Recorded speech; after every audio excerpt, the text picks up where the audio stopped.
So, Kirk Franklin and punishment and the church. The church doesn't agree with his mode, his method, the means by which he offers his ministry. Is there enough M's for you?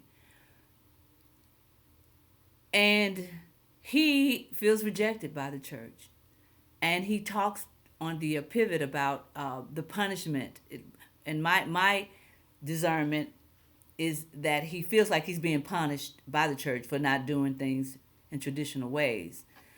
And so my concern then is, how can a believing community offer anything of substance and forward movement advice that would be helpful to a young man who is doing ministry the way he's been called to do it?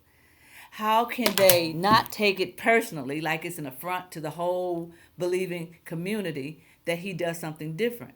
And what I struggle with is how is it they can't see the similarities and his struggle with them as Jesus struggled with the Pharisees and the Sadducees and the people of his time who rejected him according to biblical references because of his claims and how he chose to live his life and how he chose to focus on the needs of people.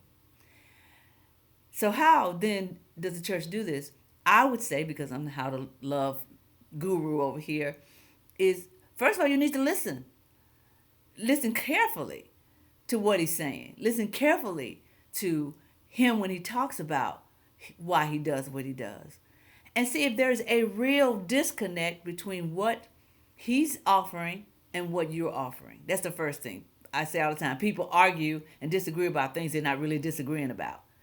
It may not look the same, but that does not mean it is not the same.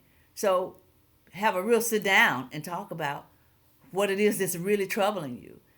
And then Kirk is straight up about his sins, if you will, his shortcomings. I'm sorry, Kirk, and you know what I mean. The things that's bugging him in his life and the struggles that he's had. This is what attracts people. This is what connects people to him, because young people especially, and old people too, because people know they're messing up, and they need. Kirk's not saying he's Jesus and without sin. He's saying I believe in the man who saved me, and so I will have to do this because I do believe in him.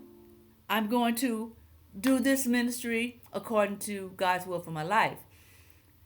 That bell went off because that's supposed to help me land the plane. So I'll land this plane and show up again in a minute to talk about then how does the church, I started this, how does the church learn how to love not just people they disagree with, but people who they call themselves here to save? How do you do it? My whole book, How to Love, Following the Example of Jesus of Nazareth, is pointing to that very thing. I will pick this up with that next time. So see you then. It's been Dr. Deborah.